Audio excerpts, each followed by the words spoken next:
Assalamu alaikum достор, YouTube көрөрмандар. Көпчүлүк менден каякта окуп атасың же каякта иштеп атасың, жаныңа барып иштесек болобу, жаныңа алып үйрөнсөк болобу дейт. Мен азыркы кезде бул жакта 3 айлык курсту аяктадым.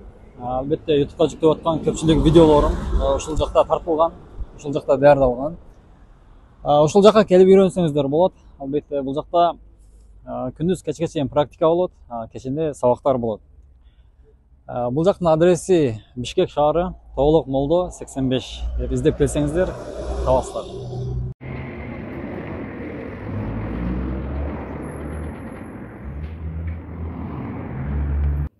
Себеби ошонун бирөөсүнө попал болот да, ал билбейт да каерде жүргөнүн. Ошо менен жүрө берет. Бирок аркасынан карасаң көк түтүн айдап, бейни чала була күйүп эле чыгып атат. Азыркы фараныкы эмес. Экөө бирикти. Мындай ошону түшүнүп алайын, хорошо? Мына эки эле бир иштейт. Бири-бирине көз караң.